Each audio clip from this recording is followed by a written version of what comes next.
पढ़ाई के साथ साथ जो नैतिक आचरण हैं उनका भी विशेष महत्व है कि केवल मात्र किताबी ज्ञान से नहीं, जबकि आपको नैतिक आचरण की भी जीवन में महत्वपूर्ण आवश्यकता है।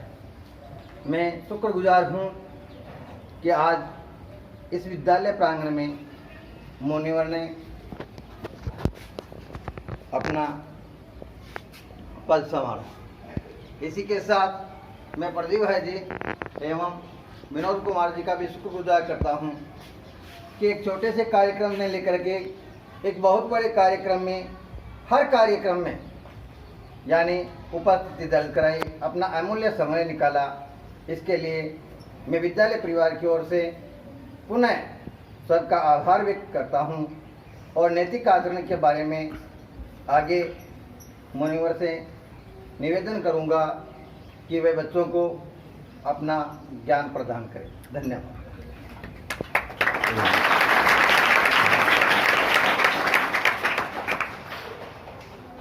ताली कोई नहीं बजाएंगे, केवल हाथ ऊपर करना आप।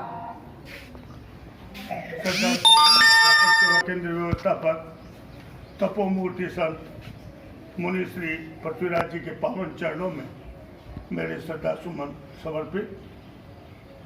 मुनि श्री दिनकर जी स्वामी को से भक्ति वंदन।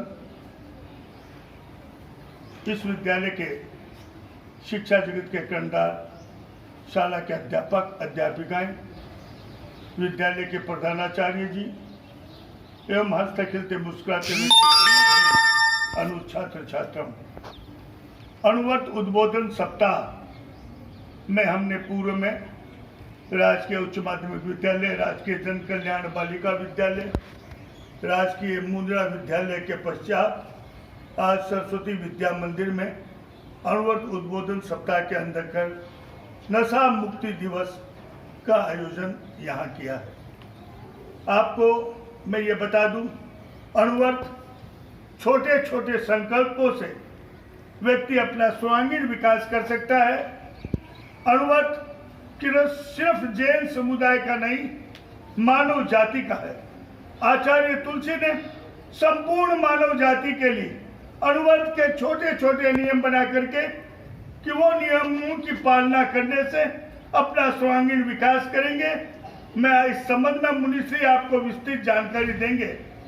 आपसे निवेदन है कि वो आप ध्यान से सुनिएगा। उसके पश्चात मुनि श्री के प्रवचन से, उद्बोधन के भीतर से हम कुछ क्वेश्चन पूछेंगे। सही उत्तर देने वाले छात्र छात्रा को हम सम्मानित भी करेंगे। तो मैं चाहूंगा आप ध्यान से मुनि श्री का वक्तव्य सुने। अणुवर्त से आप जब उनके नियमों का पालन करेंगे, कोई शिक्षक बनेगा, कोई इंजीनियर बनेगा, कोई डॉक्टर बनेगा, निश्चित रूप से उससे सर्वांगीण विकास होगा। इसी के साथ मैं एक निवेदन भी करना चाहूँगा यहाँ के शिक्षक और शिक्षिकाओं के से कि 2 तारीख को दोपहर को हम एक वृत्त कार्यक्रम हमने कालू कल्याण केंद्र में 2 तारीख दोपहर 1:30 बजे से 3 बजे तक का रखा है, जिसमें हर समाज के लोग उपस्थित होंगे।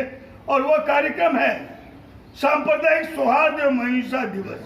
तो कम से कम इस विद्यालय के शिक्षक शिक्षिकाएं वहाँ सादर आमंत्रित है।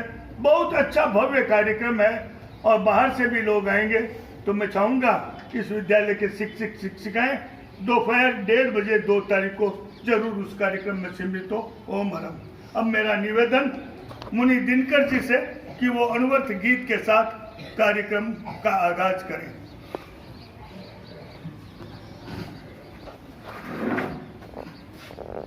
तपोमूर्ति मुनि श्री टीटीआई समिति चरणों में बंधन।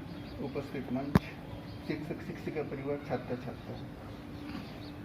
संयममय जीवन हो, संयममय जीवन हो, नैतिकता की शुर सरिता में जन जन मन पावन हो। संयममय जीवन हो, संयममय जीवन हो। अपने से अपना अनुशासन, अणुव्रत की परिभाषा, वर्ण जातिया संप्रदाय से मुक्त धर्म की भाषा, छोटे छोटे संकल्पों से मानस परिवर्तन हो, संयममय जीवन हो, संयममय जीवन हो। सुधरे व्यक्ति समाज व्यक्ति से राष्ट्र स्वयं सुधरेगा, तुलसी अनुव्रत सिंहनाद सारे जग में प्रसरेगा, मानवीय आचार संहिता में अर्पित तन मन हो, संयममय जीवन हो, संयममय जीवन हो। नैतिकता की सुर सरिता में जन जन मन पावन हो, संयममय जीवन हो, संयममय जीवन हो। मुनिश्री इस विद्यालय के बारे में बताना चाहूँगा। अनुवर्त समिति का 7 दिवसीय कार्यक्रम था। हमने 3 विद्यालयों में, राजकीय विद्यालय में कार्यक्रम किया और इस विद्यालय में ये चौथा कार्यक्रम है। अनुवर्त समिति ने जब निबंध प्रतियोगिता करवाई, विशाल स्तर पर निबंध प्रतियोगिता थी, सभी स्कूलों के विद्यार्थी उसमें सम्मिलित थे। मैं बताना चाहूँगा मुनिश्री, यह एक छोटा सा विद्यालय होकर के भी इसने प्रथम स्थान इस विद्यालय का उस निबंध प्रतियोगिता में हुआ। हमारे हर कार्यक्रमों में इनका सहयोग रहता है। अनुवर्त नैतिकता और प्रामाणिकता की मिसाल है और उसी को दृष्टिगत रखते हुए मुझे खुशी है जब उस निबंध प्रतियोगिता का परिणाम आया और इस विद्यालय का नाम जब उसमें प्रथम स्तर पर अंकित हुआ तो वास्तव में मन खुश हुआ। कोई ये नहीं सोचता था कि इस विद्यालय का छात्र छात्रा उतनी बड़ी प्रतियोगिता में प्रथम स्थान प्राप्त करेगा। अब मेरा निवेदन तपोमूर्ति संत छापर सेवा केंद्र व्यवस्थापक मुनिश्री पृथ्वीराज जी से कि वे अपने प्रेरणादायी उद्बोधन से छात्र छात्राओं को लाभान्वित करें। साथ साथ में पुनः मैं छात्र छात्राओं से कहना चाहूँगा कि मुनिश्री के उद्बोधन को ध्यान से सुने, उनमें से हम कुछ क्वेश्चन पूछेंगे, सही जवाब देने वालों को हम सम्मानित करेंगे। ओम हरम। मुनिश्री पृथ्वीराज। भव बीजांकुर जनना रागाद्याशय मुपागतायस्य ब्रह्मा वा विष्णुर्वा हरो जिनो वा नमः तस्मै, हरो जिनो वा नमः तस्मै। आराध्य देव की शरण में से भक्ति वंदना। सम्मानित मंच, शिक्षक शिक्षाएं, छात्र छात्राएं, आज हम सरस्वती विद्यालय में आए हैं। सरस्वती, सरस्वती किसका नाम है बच्चों? माता का नाम है, सरस्वती माता। अगर सरस्वती माता हमारे भीतर में विराजमान हो जाए तो हमारा बेड़ा पार हो सकता है, कल्याण हो सकता है और हम ऊंचे स्तर पर जा सकते हैं। ठीक ये चुनाव ठीक किया गया कि आज हमारा विषय है व्यसन मुक्त, नशे से मुक्त होना। नशा केवल बीड़ी सिगरेट भांग तंबाकू जर्दे का ही नहीं, अनेक प्रकार के नशे होते हैं। नशे का मतलब जो बच्चा, जो व्यक्ति उसके बिना नहीं रह सकता है वो नशा ही है। समझो मेरी बात को, कैसे समझे? जो जिसके बिना नहीं रह सकता है, जैसे एग्जाम्पल के तौर पर चाय है, चाय पिए बिना हमारी आंखें नहीं खुलती है तो वो हमारे लिए नशा हो गया। किसी के बोलने का नशा होता है, किसी के खाने का नशा होता है, किसी के सोने का नशा होता है, कि ये नशा अनेक प्रकार का होता है, मगर जो आज हम चर्चा करेंगे वो नशा व्यक्ति को घाट उतारता है, मृत्यु तक पहुंचाता है, ऐसा नशे की हम बात कर रहे हैं, वो नशा नहीं करना चाहिए। तो आज सरस्वती माता को प्रणाम करते हुए इस विद्यालय प्रांगण में संतों का पदार्पण हुआ। ये अपने आप में शिक्षक परिवार के लिए एक विशेष महत्वपूर्ण दिवस बना कि आज हमारे विद्यालय में संत महात्मा पधारे और संत महात्मा का पधारना स्वतः ही इस विद्यालय के 100 में से 100 नंबर आते हैं। और जो आपको बात अच्छी लगती है, अभी आपने ताली बजाई थी, तो ताली से क्या होता है पता है आपको? वायु का की हिंसा होती है, हवा की हिंसा होती है, हवा के जीव हमारे ताली के अंदर आ जाते हैं, दिखते नहीं, इतने सूक्ष्म होते वो। तो अगर हमको प्रसन्नता होती है या हमको अच्छा लगती है हमारी बात, तो उसमें हमको क्या करना चाहिए? दोनों हाथ ऊपर लेकर फूल खिलवाते हैं। कैसे करते हैं? दोनों हाथ ऊपर, सभी लोग, सभी बच्चे हैं। ये इसका मतलब ये हुआ कि हम खुशी प्रकट कर रहे हैं, तो हमको अच्छी लगी आपकी बात, हम आपकी बात को स्वीकार करते हैं। तो सर्वप्रथम मैं आज इस विद्यालय के आगे से कई बार जाना होता है, मगर अंदर आने का काम आज ही बना है। योग था, ये प्रकृति को मान्य आज के दिन का ही था कि आज इस विद्यालय में सत्संग करना है। सत्संग बोले तो साधु संतों के सानिध्य में बैठकर, सामने बैठकर हम उनसे कोई शिक्षा प्राप्त करें। तो सर्वप्रथम मैं आपको संस्कार की बात प्रारंभ करूंगा कि हमारे में संस्कार अच्छे होने चाहिए। जैसे परिवार के संस्कार होते हैं, माता पिता के संस्कार होते हैं, वही संस्कार बच्चों में आते हैं। उसके साथ में बच्चों, आपकी सबसे पहली पाठशाला कौन सी है पता है आपको? कौन सी है? बोलो। परिवार। आपकी सबसे पहली पाठशाला कौन सी है बच्चों? परिवार। देखो, ये नाश्ता करके आए, आप नाश्ता किया नहीं है आज, या तो आपके व्रत होगा आज, शायद ऐसा लगता है। तो सबसे पहली पाठशाला कौन सी हमारी? परिवार। और दूसरी पाठशाला कौन सी हमारी? विद्यालय। बहुत बच्चे, आपको 100 में से 100 नंबर देता हूँ कि आपने जो प्रश्न पूछे दोनों का उत्तर ऐसा साइंटिफिक दिया, इसमें किंतु परंतु की आवश्यकता नहीं है।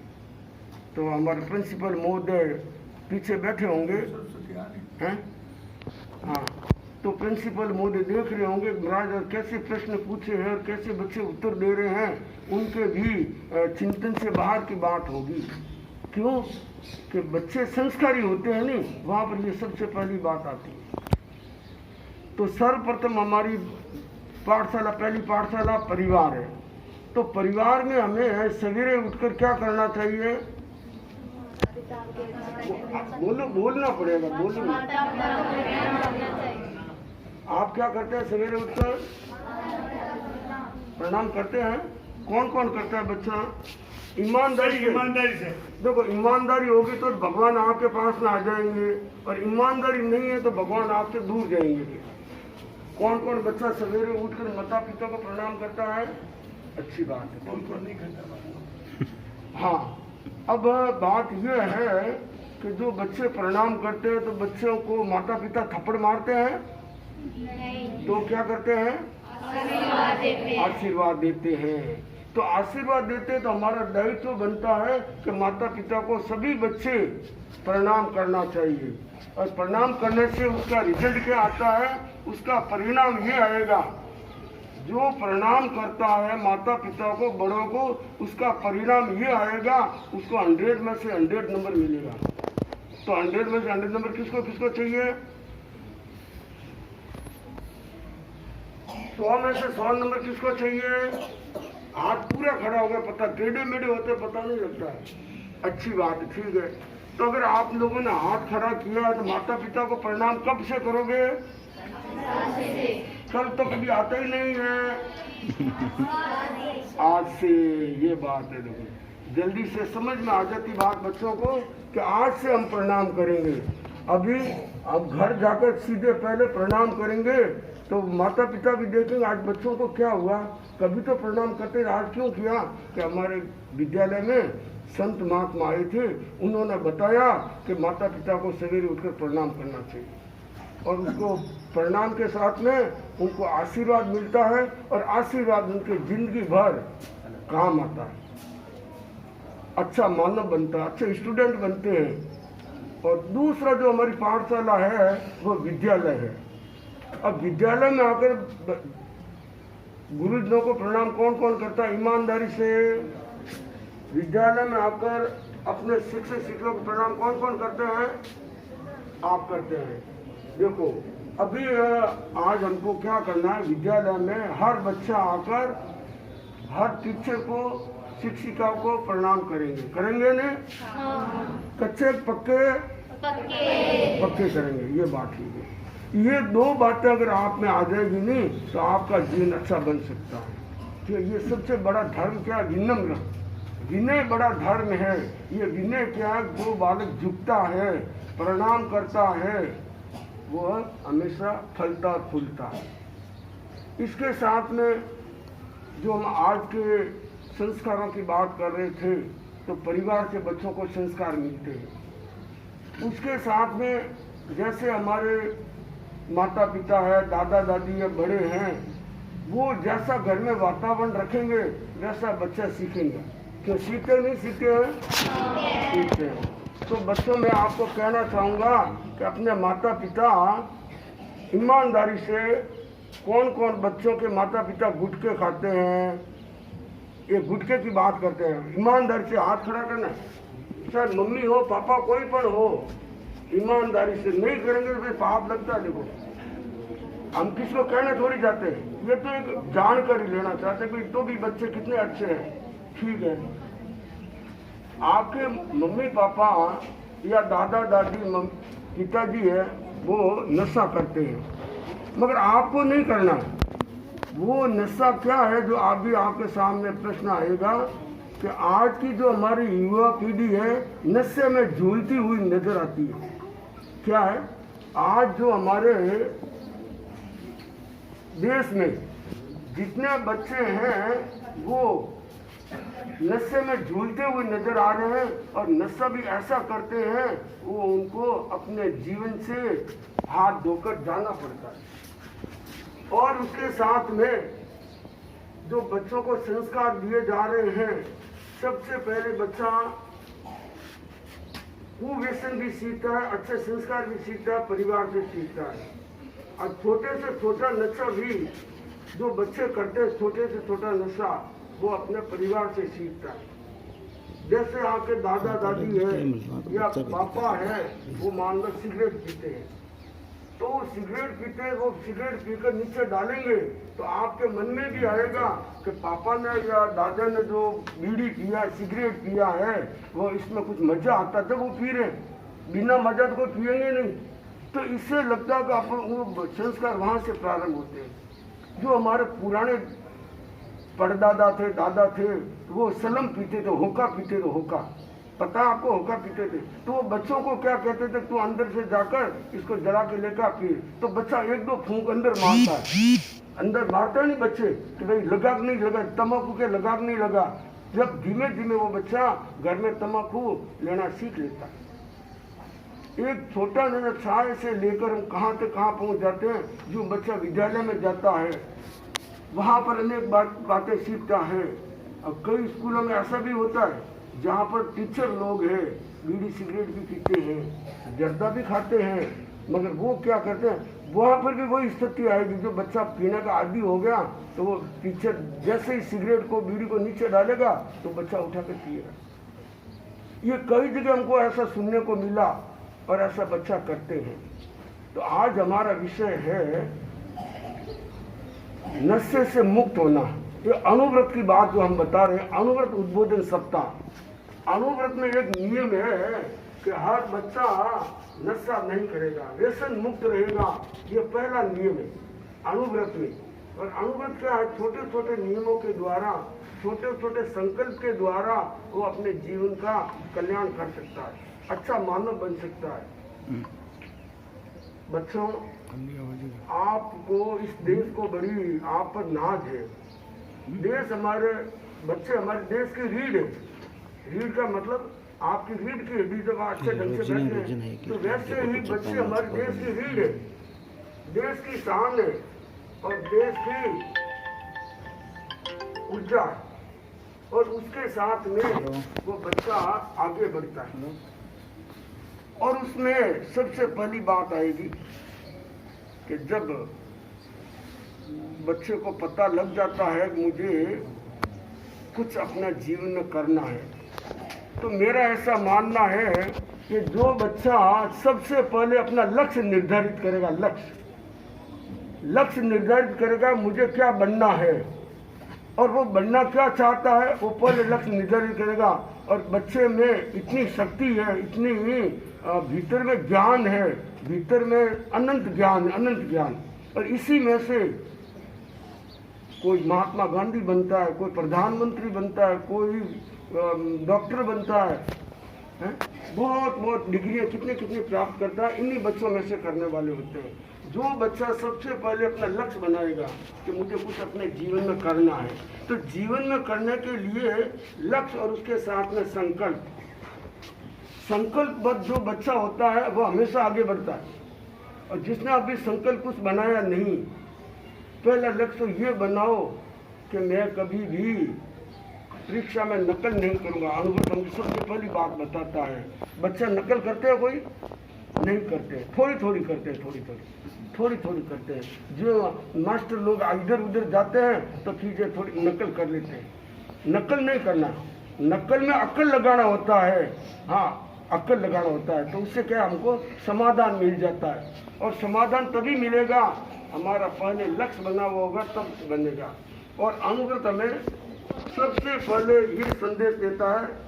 अनुव्रत का यह संदेश व्यसन और बोलो, सबसे पहली बात, अनुव्रत का यह संदेश व्यसन मुक्त हो सारा देश।